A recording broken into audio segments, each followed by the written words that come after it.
What's up, YouTube? So I'm finally back from my vacation, and today we are going to finally be getting into this Q&A.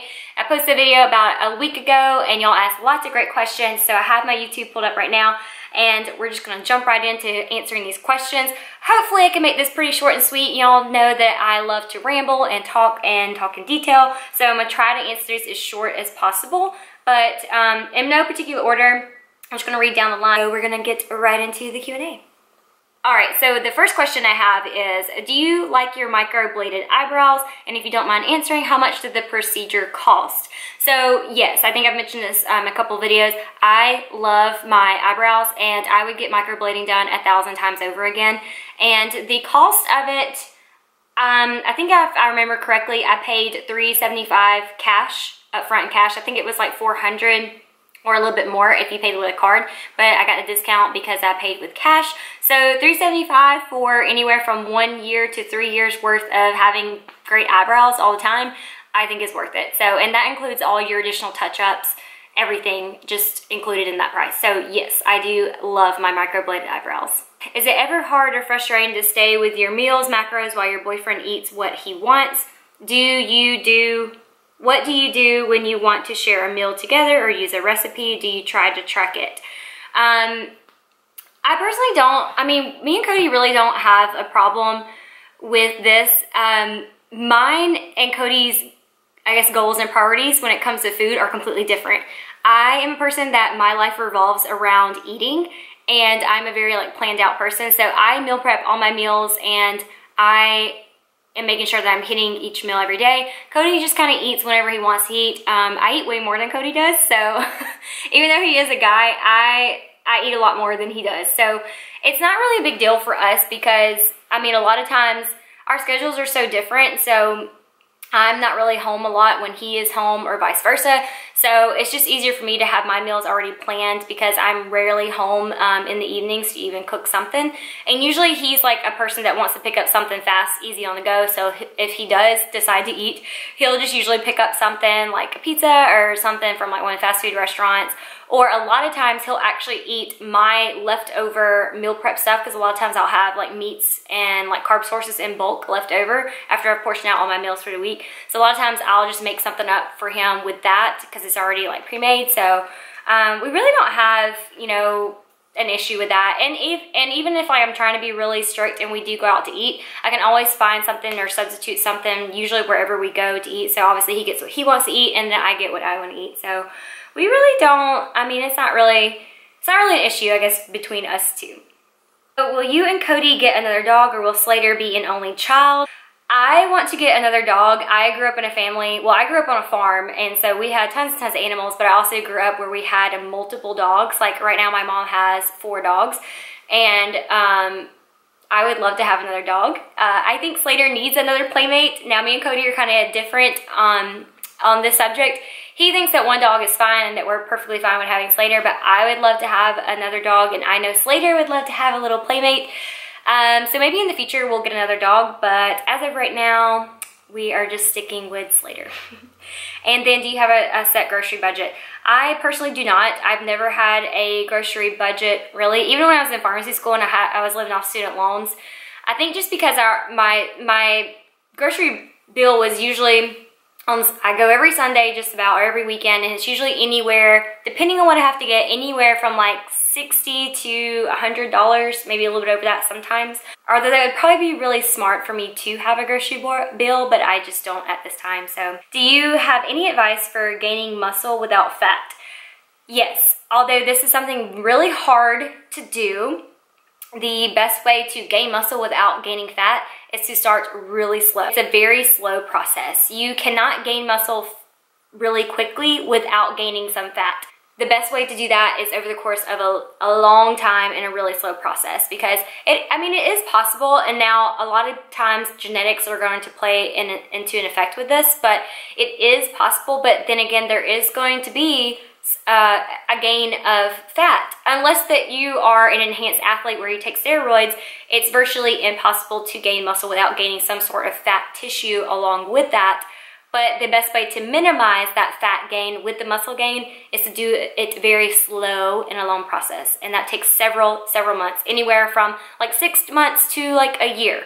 So just kind of keep that in mind. Yeah, it is possible. Do you pay a coach year-round for meals and workouts, or just during prep? I kind of do back and forth. So yes, I do use a coach when I am doing a competition prep, just because I prefer to do that. It just takes all the stress out of the thinking process for me as far as meal planning and my workout. So yes, I do have a coach for when I'm in prep. Sometimes I will continue to use his plan when I'm not in competition prep, just because I've gotten so used to having something already planned out for me. So again, it takes the thought process off of me, because even if I'm not in competition prep, I'm still really busy with everything else in my life, and I just prefer having something written on paper, like this is your plan, follow this, and you're set to go. So a lot of times, yes, I will use him for a lot of my workouts and meal planning, and yeah, but I've been using him for so long, and he's been really great to me that sometimes I get a couple of months free of charge, so that's also helpful. And then my referrals also helps me get free months with him as well. So yes, that's that. Okay. Would you rather give up caffeine or give up chocolate? That is a very easy question for me. I would give up caffeine in a heartbeat over chocolate. I'm a person, I love chocolate. I have to have chocolate every day. I do have chocolate every day. I don't have to have caffeine. I've never been a person that has lived off caffeine. I've only recently started drinking coffee like every single day. And I think I've mentioned this just because I'm an official adult now. I just feel like that's like the adult thing to do, is to wake up and drink your cup of coffee. And that's like really all the caffeine I have. I don't even take a pre-workout every single day. So I'm a person that has natural energy, so I can live without caffeine. But I cannot live without chocolate. If you take chocolate away from me, I'd be a really sad puppy. Yeah, no, cannot live without chocolate. Are your friends and family supportive of your fitness journey, or are they more hesitant about it? Yes, they are. Yes, they are supportive of me. They don't really, I think my family, so to speak, like my immediate family, they don't really necessarily like understand a whole lot of it, like especially like my mom. But also that's kind of like my fault, because I don't really talk about it a whole lot with them, and I don't really like share much with them. They do know that I love to work out and I love to eat. But usually if I have a competition, I'm just kind of like, hey, by the way, I'm doing a competition on this date. If y'all would like to come and support me, it's these dates, let me know and I'll get you a hotel with me. So it's not like they don't like necessarily, I don't know, like intentionally keep up with it with me. But yes, they are so supportive of me. If you ever watch any of my competition prep videos, they even have like little t-shirts made with me that have like Team Kelsey, and they wear their t-shirts to my shows, and they're like my little fan club. So yeah, they are really supportive of me when it comes down to that. Let's see, are you ever nervous or worried about Cody being a firefighter because of the dangers that could potentially come from his job? I'll be honest, I'm probably not as worried as I should be. I think because like since Auburn is such a small town, there's really not a whole lot of actual fires that they go to. A lot of their big calls are more like car accidents or car wrecks, or like accidental or like medical type calls. So a lot of it is not actually they're going to a burning building and, you know, fighting a fire. So I feel confident that I don't really have to worry as much. But usually if there's something, you know, bad going on, Cody always lets me know. But I really can't think of a whole lot of incidences where Cody has been in a really dangerous situation, at least around here. So I don't know. But of course, I mean, one of the things that I include in my daily prayer is obviously Cody and his health and his well-being, and just keeping him safe, obviously, when he is on the job and, you know, doing what he loves as a fireman. But I mean, yeah, there's always like that little potential, like, you know, danger, but I probably don't worry about it as much as I should, just because I feel like Auburn is a pretty safe and easygoing town, if that makes sense. I don't know. What are some simple tips on how you stayed motivated and made the time to work out throughout pharmacy school and after getting a job after graduation? So I think my biggest tip is just really realizing and being honest with yourself. What are your priorities? Is it a priority to you? So I made working out and eating right a priority when I was in school. So if something is a priority to you, you're gonna find time for it. So it really comes down to being how well organized that you are and just prioritizing throughout your day where you're gonna fit in that workout, where you're gonna fit in, you know, those nutritional plans and your meal plans. And I basically did the same thing in pharmacy school as I do now. I have like a set schedule. So I work out, you know, this time on this day. I meal prep mainly on Sundays, you know, on the weekend, Saturday or Sundays, to prepare for the week. And now, granted, in school, I had more time to cook than I do now because I was at home more when I was in school. And now I'm like away from the house for like 16, 18 hours on end. So I don't have a lot of time to actually cook the day of. That's why I highly rely on meal prep. But it really just comes down to, you know, is it a priority to you and are you doing it for you? And so finding, you know, realizing what your motivation is behind that and always remembering what that motivation is for why you started and why you're wanting to do this. And I don't know, that's just something that's always stuck with me. So it's always been a top priority of mine, and that's what it still is. And that's how I make it through each and every week. Do you increase your intake for lifting days and decrease for rest days? So what does that look like for you? Yes, I do eat a pre-workout carb and a post-workout carb on all training days. On my non-training days, so I guess would be considered my rest days, which are usually Saturday and Sunday, I don't eat a pre-workout carb or a post-workout carb because at that time it's not needed and I'm not burning any extra calories that day. So yes, that is that.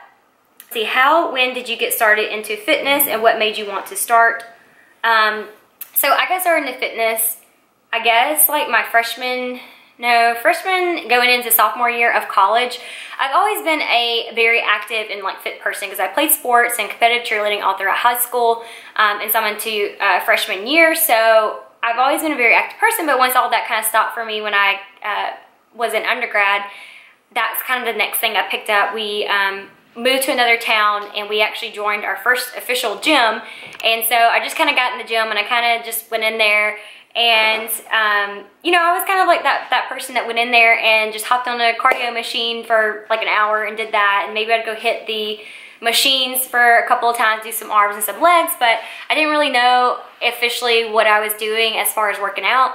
But I loved having like a side, because I was always so used to doing like sports and like extracurricular activities such as, you know, doing sports on the side. So that was kind of like my new hobby, was picking that up, and I just, you know, fell in love with it. I loved the way it made me feel. I loved the results that I was getting from it, from what little I was doing back then. I just continued to read up on it, do my own research, kind of trial and error, and I made friends with, you know, different people who were fitness gurus at my gym, who worked out all the time. Some bodybuilders, and they gave me a lot of advice. I learned a lot. One of the guys I was dating at the time when I started at that gym was very knowledgeable at what he knew, so I learned a lot from him. And, you know, just kind of just trial and error, and that's what a lot of it is just learning from your own experience. And that's really how I got into it. I knew I'd always wanted to like compete, but I never like really jumped on it and bit the bullet until like the end of pharmacy school, when I was like, you know what, I think I'm gonna do it finally. So that's really that's like a vague story of my fitness story and how I got into it. Let's see, I would love to hear how you and Cody met. So me and Cody met actually through mutual friends. My best friend was dating his best friend at the time, or they were seeing each other at the time. So that's how I officially met him. But I met him in person at Auburn Rodeo. So Auburn University, for those of you who aren't that familiar with one of the big attractions of Auburn, there's this huge attraction every year that's called Auburn Rodeo. So it's put on by Alpha Psi, which is a fraternity of Auburn. They put on this huge event, which is called Rodeo. And it's not like the rodeos that you're probably thinking of. It is really just a really big redneck tailgating event. There is an actual rodeo, but you can enter in to put in like to compete you can enter into this amateur rodeo, but it's a huge attraction that colleges come from all around, or everybody just comes from all around. You have big name country artists that come and play, and different small opening acts that open for the country artists. So it's a concert and a big tailgating all day event, all night event with a rodeo, and it's a big deal, and everybody dresses up like cowboys and little rednecks, and you bring your big trucks and trailers and stuff out there, and you just basically have a huge redneck tailgate all day, and it's so much fun. But that's where we officially met, and we didn't really start dating until about a year after that. Curious, when you and Cody are getting married, you two seem great together. I don't know when we're getting married, but I'm pretty confident that we are getting married. Cody always jokes because people ask him all the time, like, oh, why haven't you popped the question to Kelsey yet? And he tells everybody that he's waiting for me to propose to him. So, yeah, that's where that's at. But no, we do know that we're getting married. But no, I would not be living with him if I felt like that was not a strong potential in the future. So we know we're getting married. We just don't know when. We have to get engaged first. How do you keep your skin clear? What do you use to wipe your face as you sweat? So if y'all know anything about me, I'm like the world's worst of like actually taking care of my skin, which I know I should do, but I don't really have any particular products that I can suggest. I can just tell you what I'm using right now. I like to switch around for very like basic generic stuff. I do at night, if I do take my makeup off, which I have gotten better about doing, I use Pond's cold cream. I think you can just get it like anywhere, but I use the cold cream to take off my face makeup at night. And in the shower, I'm using St. Ives like micro beading scrub. It's like the pink lemonade and apricot smelling one. I don't know, it smells really good, but it has these like tiny little sand micro beads inside it. So that's what I use to clean my face with in the shower. And that's it. I don't really do anything. And as far as wiping off my face for sweat, I just let it go. I just keep the sweat on there. I wash my face later on that day when I get so sweaty, but that's really it. I don't have anything special or no miraculous tips for that. And as far as keeping my skin clear, I guess I just have really good face genetics. And unfortunately, it's a lot of that is genetic based as far as like hormonal stuff. So when people have like breakouts and acne, luckily I do not have that. So very fortunate to have that. But yeah, that's not a really, I'm sorry, that was not a really great answer. But that's it. That's my face routine. All right, so what is the best booty building exercise? There is no best booty building exercise. There are lots and lots and lots of great exercises out there. I can't just really choose one. I would say that generically, some of the best like fundamental basics into booty building, I would say heavy squats and deadlifts, deadlift variations. Deadlift variations have, I think, helped me a lot. And I mean like sumo, stiff leg, Romanian, wide stance, like all kinds of variations of deadlifts. I think that has really helped really develop my overall butt and make it really round and plump and more lifted. But I mean, squats is a great movement, but the thing about squats is it's a compound movement, so you're not just working your butt. It can be a great exercise to kind of build a base, but you're also going to be hitting your quads, your hamstrings, your core, your back. But just doing different exercises, like isolating exercises, whether that's glute kickbacks, that's another really great one, using like the cable machine. Those are some really great like booty building exercises I would throw in there. And let's see, any tips for alleviating lower back pain during squats or deadlifts in addition to stretching and foam rolling? Are there certain stretches that work better than others? So I do think it's very important to warm up and stretch before you do any type of exercise, but especially on leg day, because that will help your back and your legs not be so sore. Now, as far as alleviating back pain, this is really going to depend on where that pain is stemming from. Is it muscle related or is it spinal related? So that's really hard to say because that's kind of like a vague question.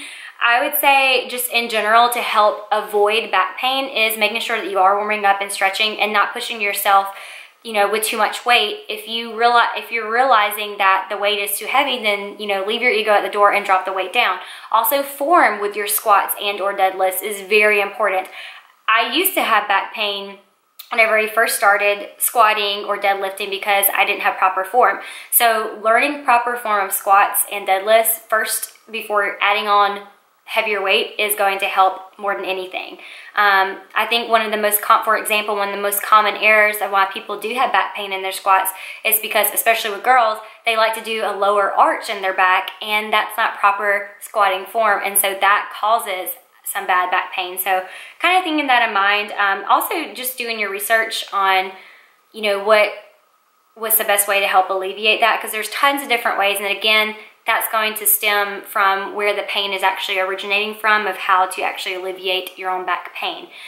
Stretching before and after, especially after you doing a leg day, really helps, which I can say I'm bad about doing myself. How do you motivate yourself to hit the gym consistently, especially during times when you may feel anxious? Again, that kind of goes back to what is your priority and why did you start this in the first place?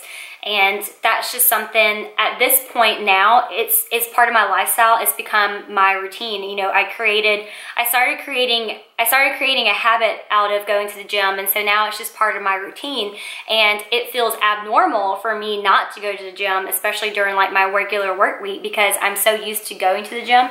But it's just something that I personally love. It's a passion of mine.